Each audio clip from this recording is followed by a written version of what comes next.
welcome to Real Talk, episode 62. I'm Todd, this is AJ. Yo. And you know we're back. Here we are. Ready to roll. Finger guns. Really excited. You know I love finger guns. I'm a big believer in it. It's one of the first inside jokes we ever had was about finger guns. It was a shabba-dabba-ding-dong. Bingo. Shout out to Sydney as well. She loves right. the old finger guns that sometimes, she'll probably never watch this. But thank you guys so much for being here. I should say, those of you that are watching for 10 seconds, watch longer. Watch 15 seconds. Or even longer. Well, what is Real Talk? Real Talk's an opportunity to talk about God, life, the Bible, and everything in between. You'll notice up above a link at www.theremnant.live/real-talk. That link will enable you to ask anonymous questions or topics, give topics, that will be entered into a database. As I said, it's completely anonymous. Could not find you if we tried. If you're listening from the podcast, you can access that from your phone as well at www.theremnant.live/real-talk. So we're really excited about our podcast fam that's growing steadily. Just a little milestone real quick. We've actually reached over 100 downloads. All right. Thank you. Thank you podcast guys for listening. fam. The PAM. The PAM. The pod fam. Pan or no? Family is FAM. Makes sense. Podcast. Yeah. This is why people don't listen past 10 seconds. So, so we're excited to be here. 62 episodes in. That's right. Interesting time in our world. Coming to, in our country, in our state, I suppose. Mm-hmm. We are in Indiana, for those that are listening outside. And we are kind of opening up slowly. We're in phase 1, I believe. Phase 1 of 5, right? Yeah. So we'll talk about that. There's been some interesting things that I feel like I've kind of noticed already. Yeah. So, but anyway, we like to start off by just letting everyone know how we're doing and if anything's happened in our week. Last couple of weeks, we've had a pretty good show, I think. Oh, absolutely. And we just sort of dove into sharing our hearts, man, and letting the conversation lead where it goes. And it seems as though a lot of people resonate with that. Absolutely, man. You know, being part, as a Christian, I think a lot of misconceptions with being a Christian is people don't realize, like, hey, we're supposed to kind of wear our hearts on our sleeves. Yeah. You know? To some, So, how's your week been? My week, first and foremost, for those of you that are watching this on YouTube or Facebook, I just realized I have terrible posture.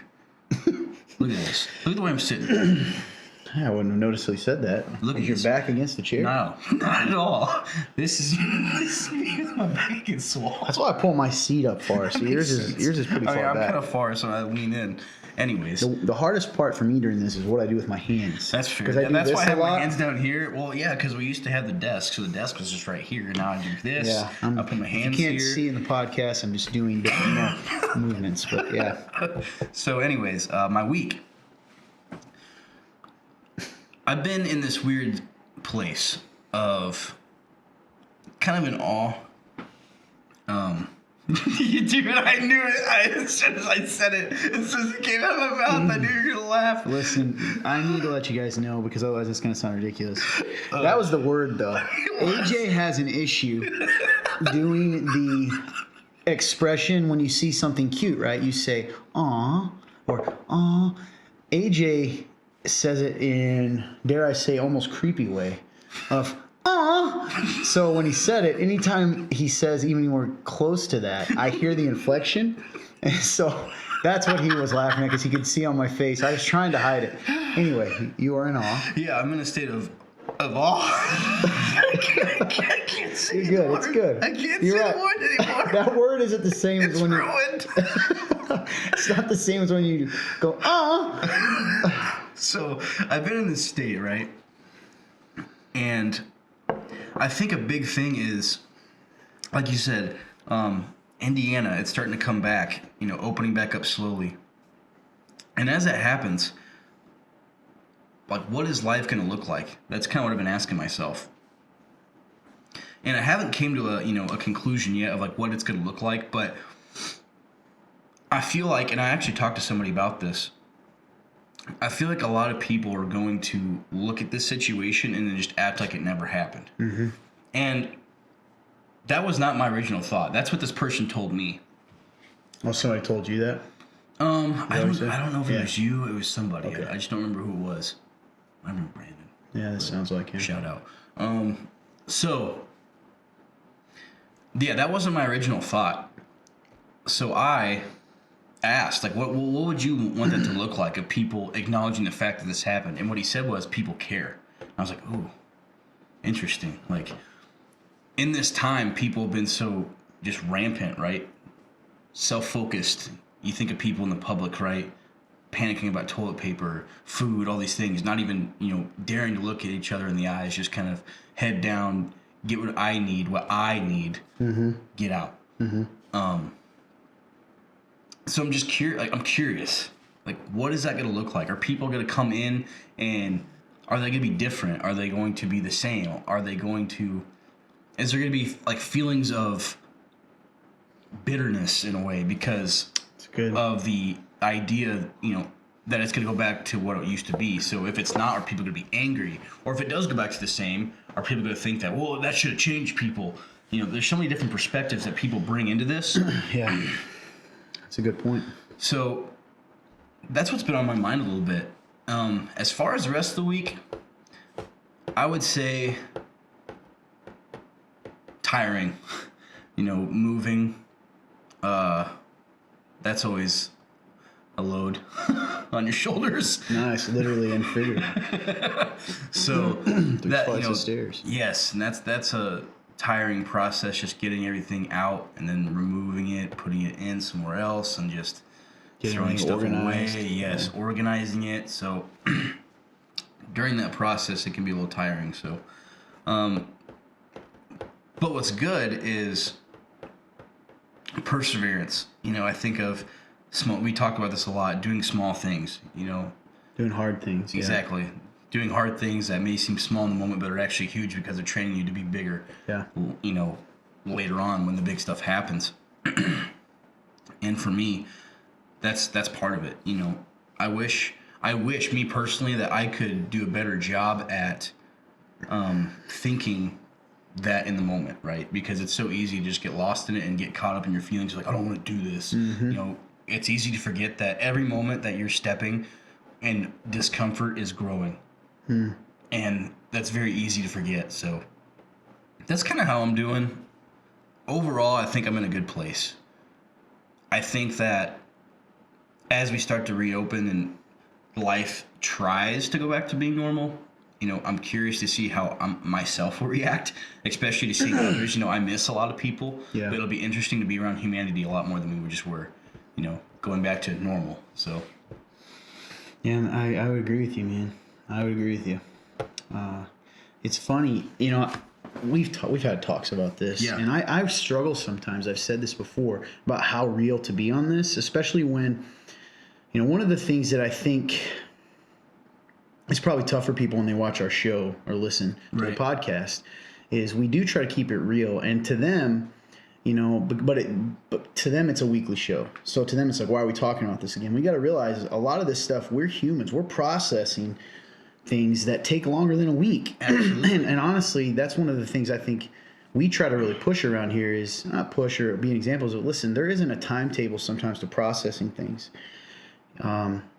And so I apologize to some of you who are like, man, they talk about some of this stuff a lot. Yeah, we do, because we're trying to navigate what is life now. How has it changed? So I struggle with that a little bit. Do I talk about the things we talk about privately? And really, even as you were talking, I was like, this is so good, man. He's sharing some of the things we've talked about. And then I start to go, should I share the things that, some of the struggles I'm having during this that goes along with that? So I'm going to, all that to say.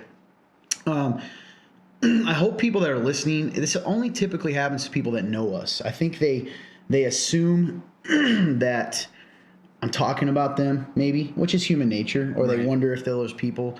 And guys, listen, I'm not talking about an individual, and you can attest to this. It's more of I've seen it around, and a lot of this is my own working on myself. So this goes right along with what you said. One of the things that I have sort of been made aware of in myself again, and I think this is a family trait. If my family's watching, I think if they're honest, they'd admit this. The way we were raised is kind of a Southern thing too, is loyalty is very important. Yep. Very important to me. Probably maybe even to a fault, right? Because sometimes I think it can be, if I find in my mind someone's, quote, disloyal, and loyalty to me is defined by being with someone, sticking with someone even through tough times, etc. Not a perfectionist or anything like that. what can happen is it's difficult for me, I think, to show love when someone is not loyal because I distrust them, right? And that's not okay. So hear me, I'm confessing that on camera to people. So what's been interesting is I'm wrestling with the same thing as you. People, as we reopen, I've noticed people in our lives are reopening to us, to me. And it's interesting because, and please hear me, folks, I'm not talking to any of you individually. I haven't heard from certain people. Maybe I don't hear from someone at all. Or if I do, they disinterested, seem upset. And all of a sudden it's back to we're all friends again, And I think this goes back to what you said. I think it's unfair. I've got to think through what does that look like. People deal with anxiety differently. Yes. And some people, they pull into themselves, and that's okay. Well, to a degree. I do think as Christians we're supposed to look outward and love people, but people are processing all this stuff themselves, and fear is a crazy thing. Yes. Anxiety at its base root is fear, right? It's a fear of something. And I think that a lot of people have wrestled with a lot of fear, the fear of the unknown, the fear of is life going to go back, the fear of this virus. Some people have been really afraid of that. And so as we come out of it and the fear maybe diminishes, people are going to naturally open up more. And I think for me, the challenge is remembering that and not thinking that it's, you actually kind of brought this up. I'm trying to think of what you said. Like, I don't want to be bitter. Mm-hmm. Does that make sense? Yeah. Towards certain people? And I would not, I'm not bitter. But I think if I weren't aware of that, and one of the things to let you guys know that are listening, I do that a lot. I make a habit of confessing those thoughts, because for me, if I don't confess those, and how many times I've come and said, listen, I'm confessing this to you. If I don't, then it stays in my head and my mind can start to justify. That's right. It starts to stew. Yeah. So I encourage you guys, when you're having those kind of thoughts, to get those out so other people can speak into them. So anyway, that's been an interesting place that I've been as well, man, is okay, what does that look like? And allowing people, giving people grace, right? Because certainly I could have done better in a lot of ways too. Mm. So yeah, it is going to be interesting. And I will say, and I stick to this, that people may have, I'm sure people have learned a lot about me, or who I am during times like this. But I've learned a lot about people too. And I hope we all take from this, when the pressure was high and the heat was high, I hope when the cracks were revealed, we take that seriously and work on them. Yep. During the time when that pressure goes off. Does that make sense? Absolutely. And I pray that for our church, for our friends, for myself, for you, like that we would grow. Because I think where it can get creepy is if we come back and pretend it never happened, only in the sense of the mask goes back on and I'm going to pretend that we didn't see those cracks. Does that make sense? Yep. When I think instead that shows us the areas we need to be refined in. I don't know. Does that make sense? Yeah. So that's really good, man. It's good stuff. This has been, for those that are maybe bored by that, I'm sorry, but that's what we're processing it too. Yes. What an interesting time. You mentioned this right before we went on, how you've lived in a weird time. You've been in 2 millennia. You've been here for 9/11. You've been here for this. You've been here, for all these things. It is a weird time. Weird. This generation is going to, what we turn into is very interesting. Yeah, it's a lot to take in. Man, that's one thing. Sorry, podcast people. I've said like 30 times already. Oh, that's okay, man. They love us, maybe. Maybe. So yeah, that was that. I think it's gonna be interesting. I'm also, you said earlier, it's come back to normal. What is normal gonna look like? I know, sporting events and all these things. I think my one fear too, this is where it's not political, but I'm sure someone will take it that way. I sure hope we don't let fear make us change things that don't need to be changed. You can't be so afraid of what could happen that you get rid of good things in life. Does that make sense? 100% agree with you.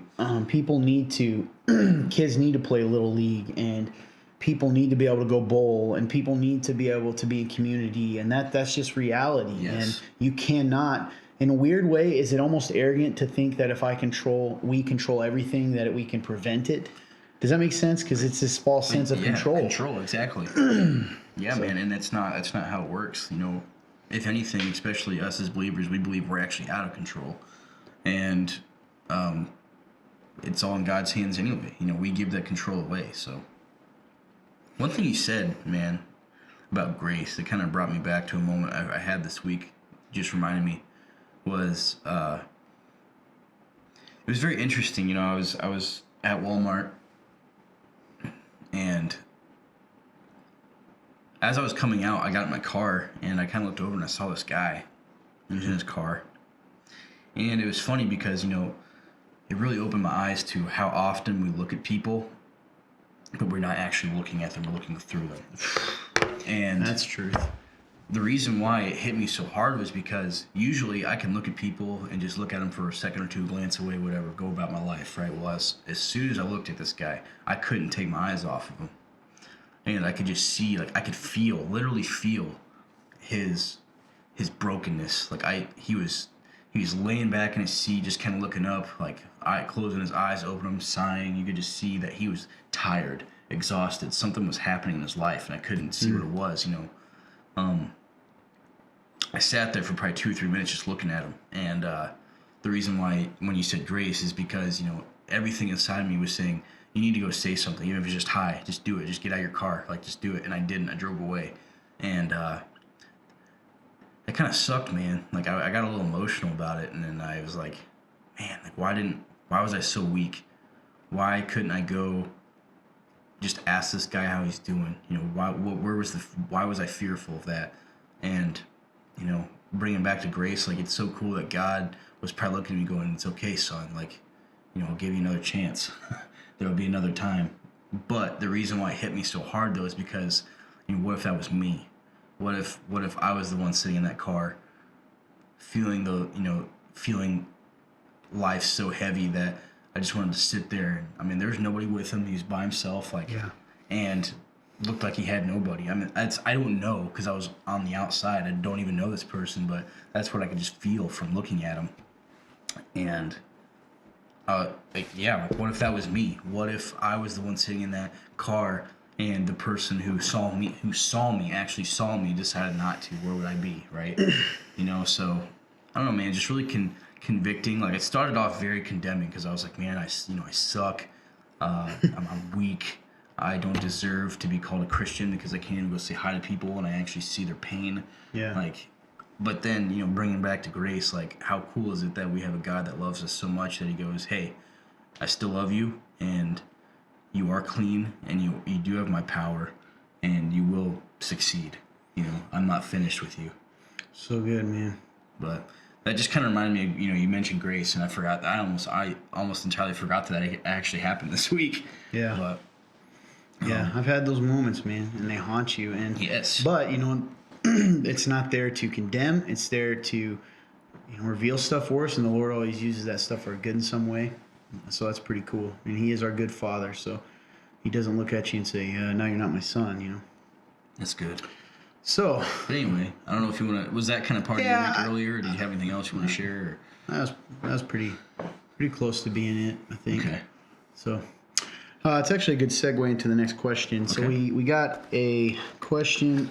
This will be a multi-week thing, primarily because we haven't watched the whole thing, but I did start watching. It says topic, The Chosen TV series. So if you guys aren't familiar with that, The Chosen TV series is a Hollywood-level multi-episode series, first of its kind, on the life of the ministry of Jesus. Super cool. So yeah, it's pretty amazing, man. They have their own app. You can actually watch it for free via their app, cast it on your TV or whatever. And, you know, they ask if you want to donate or whatever, and a lot of people are. And I think it's only 4 episodes in the first season, maybe 8. I don't remember, in the first season.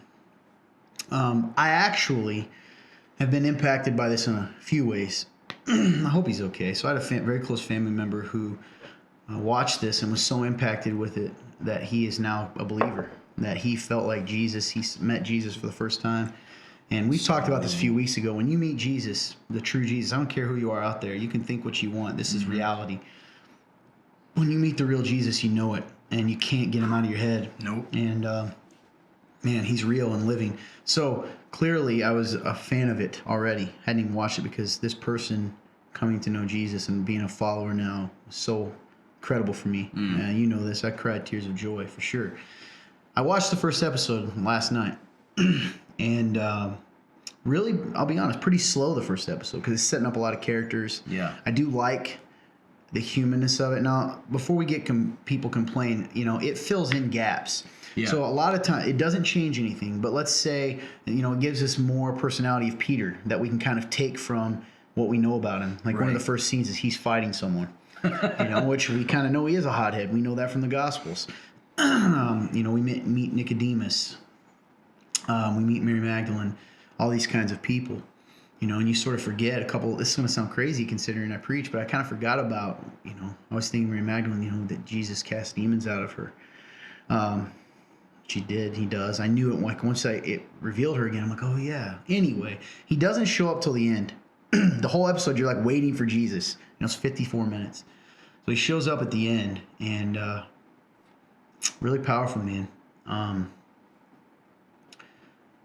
Impacted me already in the sense to remember. He ends up saying back to Mary at the very end of this a verse that she had been saying to herself to encourage her, and he said it. And when he says it, he says, "Fear not, you are mine." And to hear him say it to her instead of just as the verse from Isaiah, very emotional, man, and reminding of that of his love. And I've had these thoughts before. We talked about this before, that when he heals, one of the things that's been in my mind a lot, the leper, he didn't say, "Now I'm going to tell you all the crappy things you've done." Mm-hmm. He healed him. Yep. The leper said, "Please don't, turn away from me. I won't turn away from you. Please, I know if you could heal me if you're willing." And he just says, "I'm willing," and touches him. It's a beautiful thing. But just to remember that he's not condemning, and for some reason having Jesus in person, and this is the way this film is, and I believe it's blessed, man. I do. And literally Jesus was on there for a minute, and it was impactful. And we kind of even talked about this morning about with another intern, Clint, a little bit different, but the same topic of how he loves us, and our failings aren't there to condemn us, and even in our failings, as he's making us holy, outwardly, he already sees us as holy, and it's just a beautiful thing, man. So.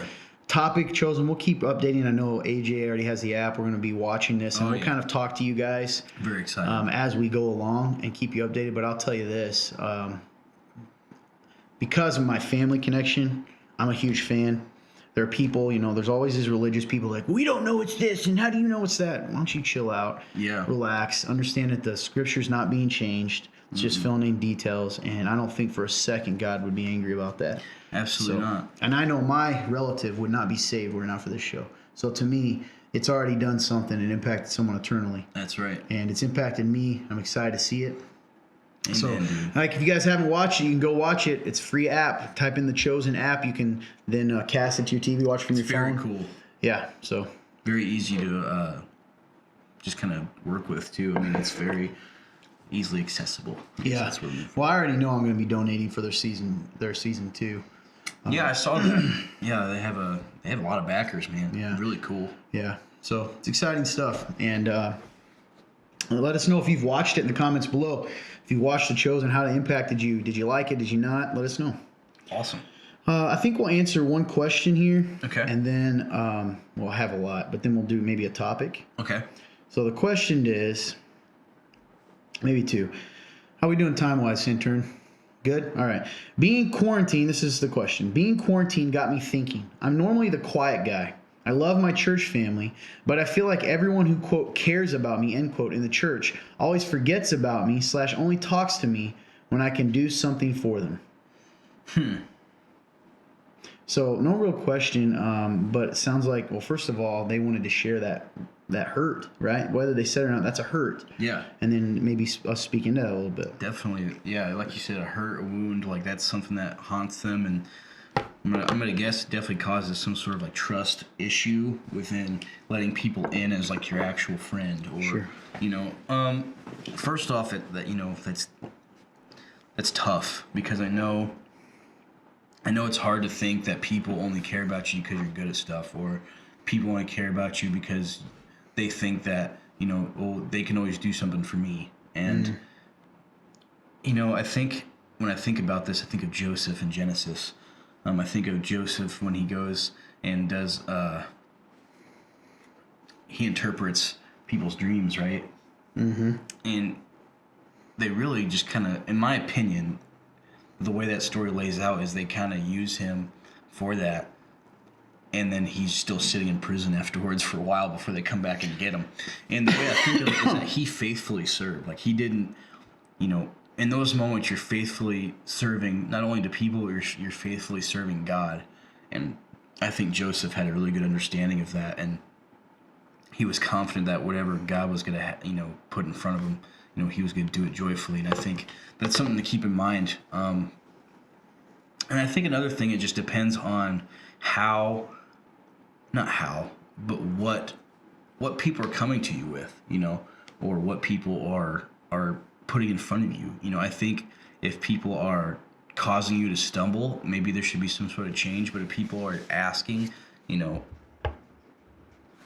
try to consider just loving people. It's just you loving people. Mm-hmm. Now, I will say that since you are feeling this way, I think it's okay to go, hey, but this is where your part comes in, where you have to tell people, this is how I feel. I feel like I'm only used because I know how to do things, or whatever that may be. Mm-hmm. So I think it's important to let people know that and let them respond. Yeah. Yeah. Well, first off, I would agree with that. I mean, that's a hurtful thing. Yes. And I'm sorry you feel that way, to feel like you aren't loved for who you are, but what you bring. Yep. I will say this, it may feel like when you're the quiet person that happens, it's sort of is a circle. So you're quiet, which then in your mind, people don't see you. And then they don't, because you feel like people don't see you, you're quiet, and it's sort of this cycle. I'll tell you this, I'm not a quiet person, and I feel this way. I feel at times that people only contact me when they want to complain, typically, or have, or angry, or, whatever it is. For me, sometimes as a quote leader, end quote, I give direction and no one listens, but then when there's a fire, they want me to fix it. Right.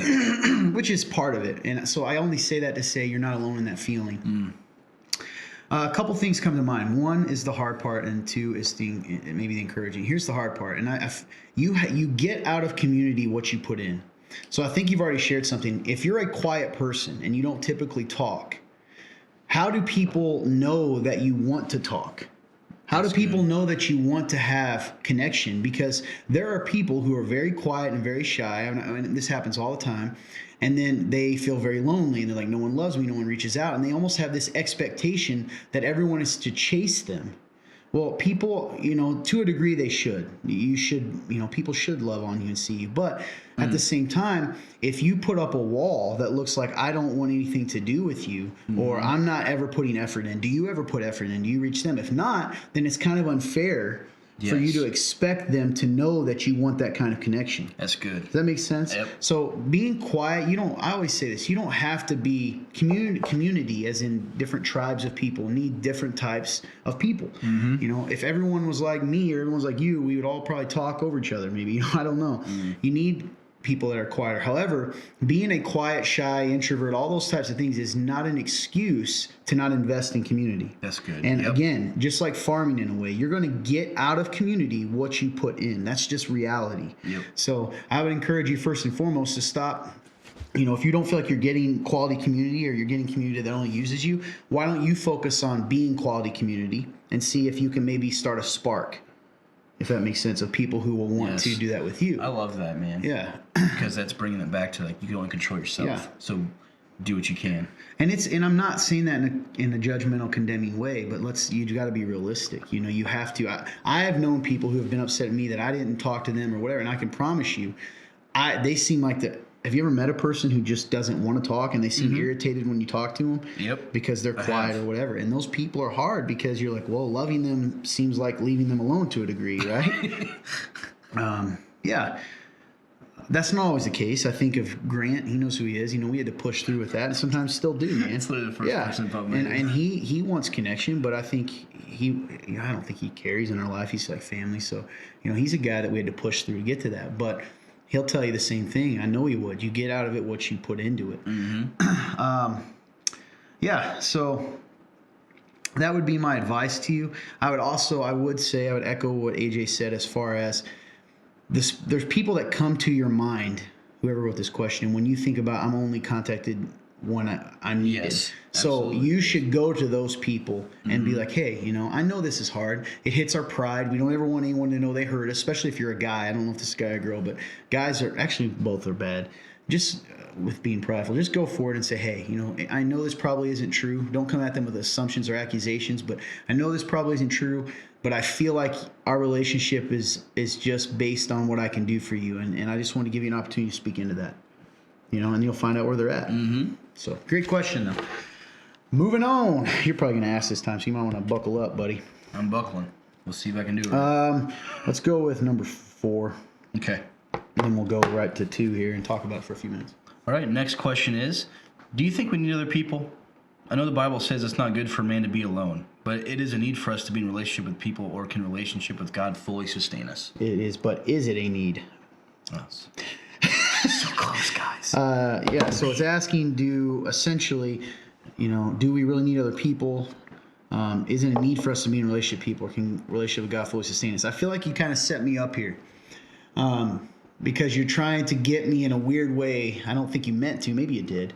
You're trying to imply that community, maybe giving yourself a doorway out of community by saying that your relationship with God is for fully sustaining you. First of all, I heard this in a testimony the other day, and I thought it was beautiful online. And the guy said, I was failing miserably as being a solo disciple of Jesus, until I realized there are no solo disciples of Jesus. That's not how it works. We are in groups.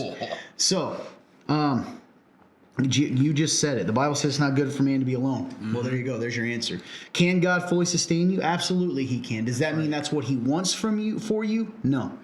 That doesn't mean. I'm not talking about romantic relationship even. In fact, if you're listening, you want to know some more in depth, we had a series called Wired for Relationship here at The Remnant. You can go to www.theremnant.life/sermons, I believe, or just go to www.theremnant.life, and you can listen to that very first one called Wired for Relationship. It's really good. Actually, I think that's the Love, Respect, Sex one. Yep. The series is Love, Respect, Sex, and it's called Wired for Relationships. So go check that out. But, God has meant for us to be in community. That's a fact. I can give you verse after verse. We see in Acts 2 that they lived in deep community together. In fact, they went so far as to sell their items and share with each other. Yep. I'm not saying we got to do that, but what if you had to? Or what if God asked you to? We know in Galatians 6:2 it says to carry each other's burdens, and in this way you will fulfill the law of Christ. That's right. The Bible says to weep with each other when we weep, to laugh when we laugh with each other, to have joy. So, yeah, we're to be in community. Can God sustain you, particularly during dry spells when you don't have community? Absolutely. We see that in the life of Jesus. Jesus, by the way, Jesus was in community.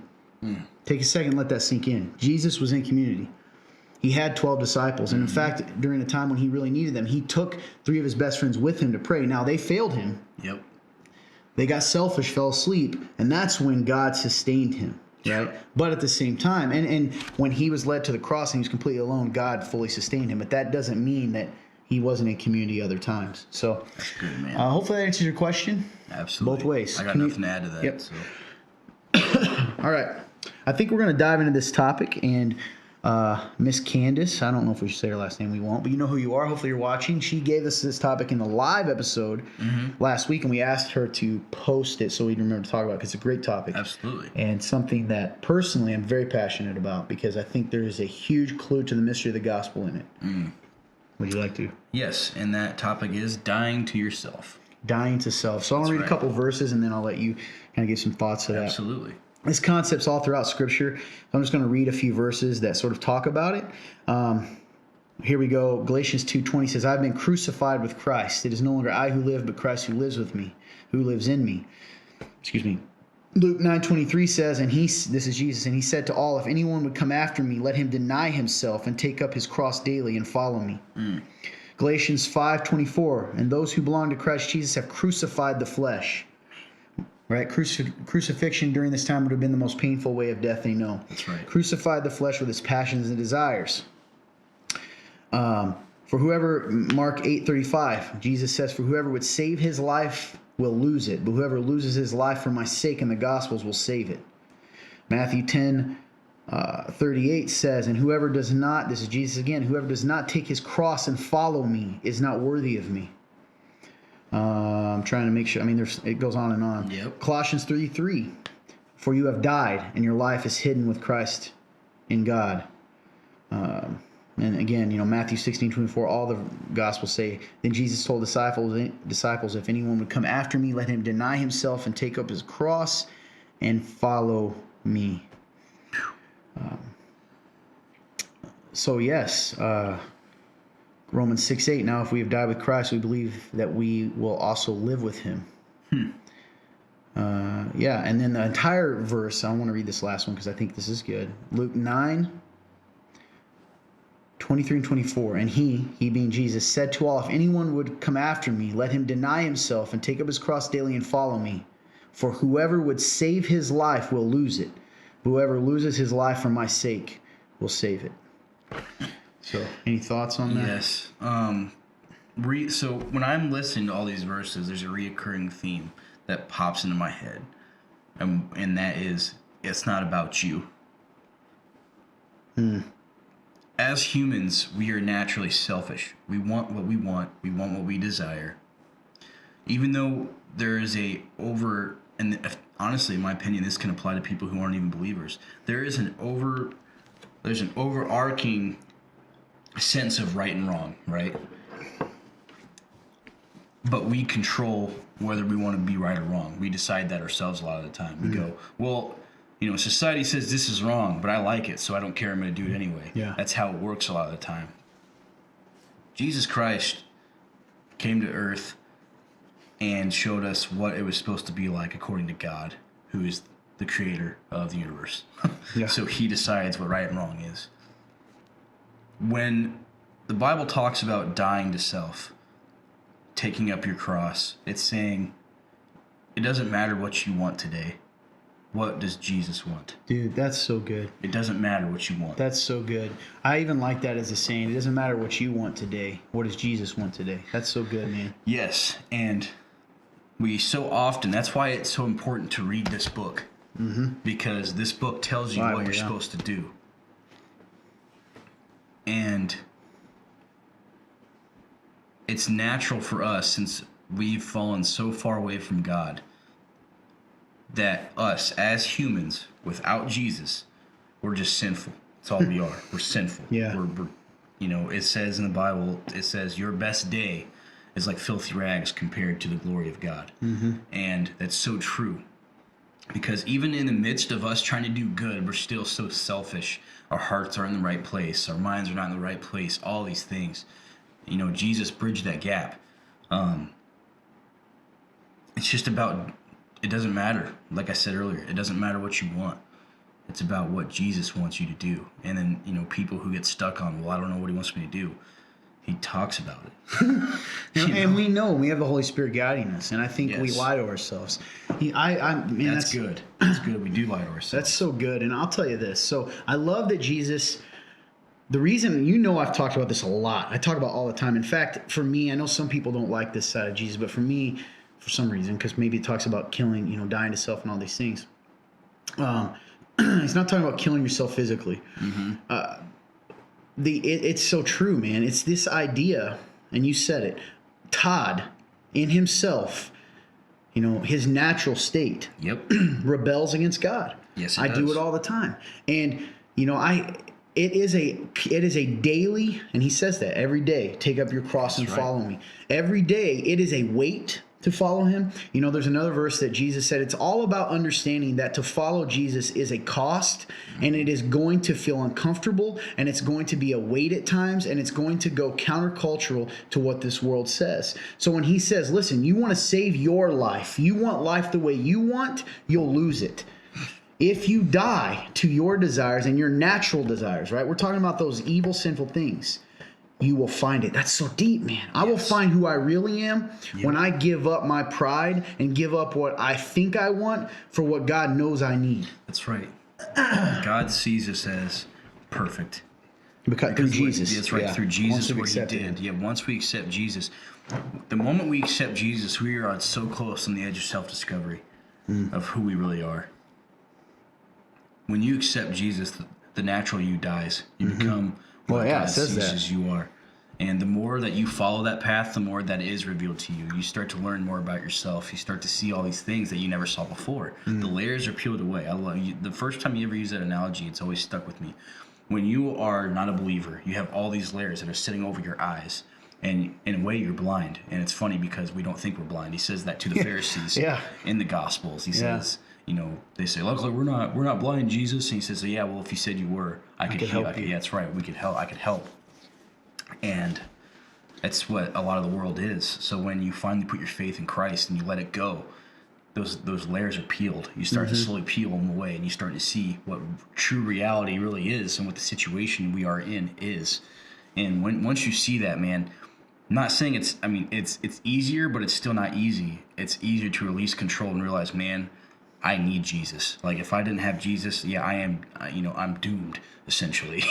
Yeah, I think Christians, a lot of the struggle of Christians in our faith in following Jesus, I hear this all the time, is that they think that because we're empowered by the Holy Spirit and we know Him and we'll know the truth, is that we're going to always naturally want to do the right thing. And that's not true. And I think if you will stop thinking that way and you will stop getting depressed because you still want to do things that you shouldn't do, like quit thinking that way. Yep. Of course it's going to be hard. The very fact that you're aware of it is a blessing. That's the Holy Spirit. That's the seeing. You've got to understand that you're still going to be tempted to do those things. You're still going to want to do those things. And you need to understand that it is hard. Of course it is. Quit waiting for...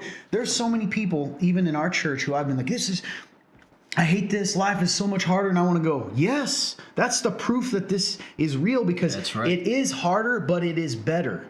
Of course it's going to be harder to go against the stream. Of course it's going to be hard to go against culture. Of course all those things. But over time, it becomes more natural to do those things the more we choose to die to self, because the other side of dying to self is living in Christ.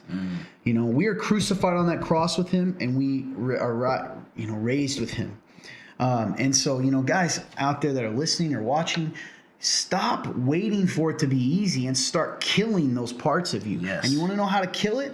By the daily decisions to not let it control you. Every single time you choose to follow God when you don't want to is another death blow to your flesh. That's right. And then eventually, it gets weaker and weaker. Yep. So, and that's why it's so important to be in the moment.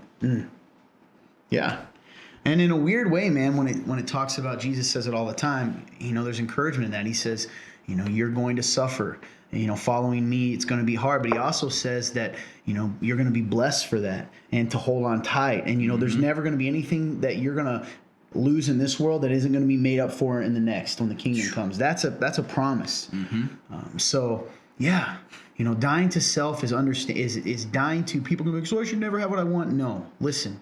We're talking about those sinful things. And if your desires, here's how you know whether it's a good desire. If your desire contradicts God's, it needs to die. Yep. If it doesn't, then that's just who you are. Yep. Right? And that's okay. That's right. So dying to self is so crucial in understanding a little bit of the mystery of the gospel. And, I just read a bunch of those verses. Go read that. And that's the beauty, man. I hope it is something that could probably take a whole episode, so it's hard. But understand the beauty of that, He has empowered us to do that, and that we are a new creation. And that goes back to what you said. I see it a couple ways. One, I'm covered in grime, and He's slowly covering it off to show me who I really am. Or that I'm this weird, because there's a verse that says, where God has promised what happens when we become saved. He said, I will take your heart of stone and give you a heart of flesh.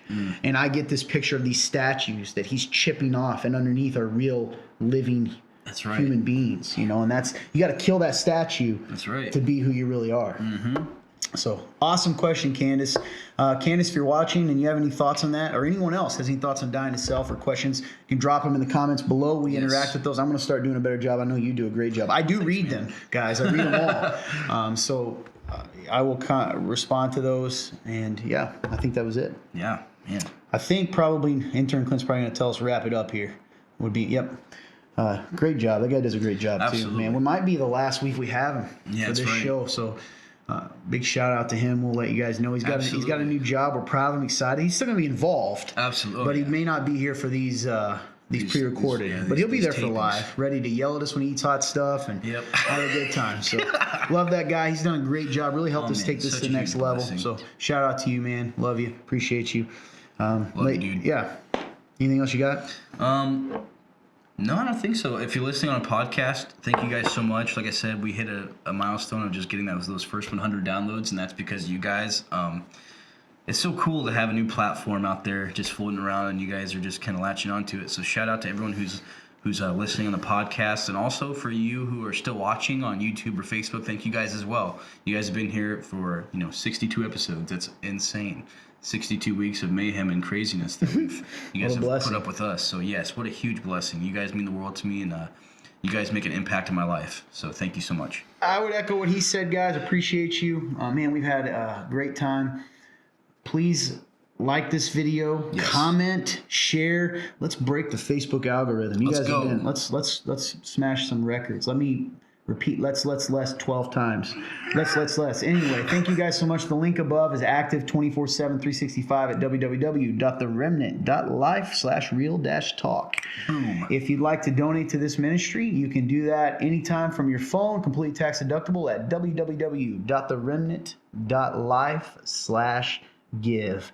But either way, you can support us just by liking and sharing this video. That's right. We appreciate you guys. I think that's about it. I think so. We'll hopefully see you next week, and we'll see you this Thursday live at 9 p.m. for Real Talk Live, where the talk is real and the entertainment's cheap. Yep, that's what it is. I remembered. All right. Hey, have a great day, and God bless you.